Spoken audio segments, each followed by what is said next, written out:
আসসালামু আলাইকুম ওয়া রাহমাতুল্লাহ। ১ নম্বর প্রশ্ন, হযরত মুহাম্মদ সাল্লাল্লাহু আলাইহি ওয়াসাল্লাম কখন জন্মগ্রহণ করেন? উত্তর, ৫৭১ খ্রিস্টাব্দে ২২ এপ্রিল মোতাবেক ৯ রবিউল আউয়াল রোজ সোমবার তিনি জন্মগ্রহণ করেন। ২. তিনি কোথায় জন্মগ্রহণ করেন? উত্তর, তিনি আরবের মক্কা নগরীতে জন্মগ্রহণ করেন। কেন ওই বছরটিকে আমুল ফিল বা হস্তি বাহিনীর বছর বলা হয়?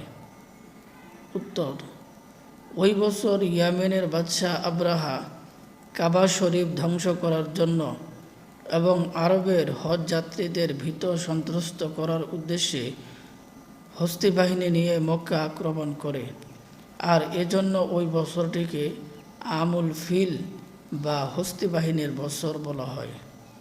৪ নং প্রশ্ন, আবরাহা এবং তার সৈন্যবাহিনী কিভাবে ধ্বংস হলো? উত্তর, আল্লাহ তাআলা ঝাঁকে ঝাঁকে পাখিদের ঠোঁটে ও পায়ে পাথরকণা দিয়ে পাঠালেন। তারা সেনাদলের উপর পাথর বর্ষণ করতে লাগলো, আর এভাবে পাথর বর্ষণ করে হস্তি বাহিনী ধ্বংস করা হলো। রাসূলুল্লাহ সাল্লাল্লাহু আলাইহি ওয়াসাল্লামের পিতার নাম কি? উত্তর, আব্দুল্লাহ বিন আব্দুল মুত্তালিব।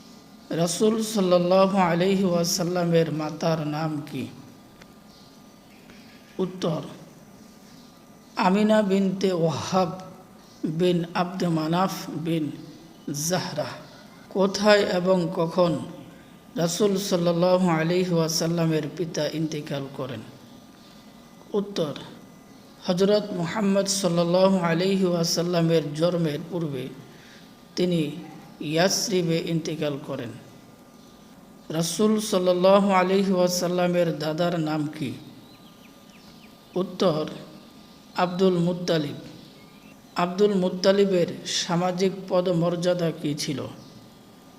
উত্তর, তিনি তার গোত্র বনু হাশিমের প্রধান ছিলেন। রাসূল সাল্লাল্লাহু আলাইহি ওয়াসাল্লামের পঞ্চপিতৃ পুরুষের পরিক্রমা কি? উত্তর, তারা হলেন মুহাম্মদ বিন আবদুল্লাহ বিন আব্দুল মুত্তালিব বিন হাশিম বিন আব্দে মানাফ বিন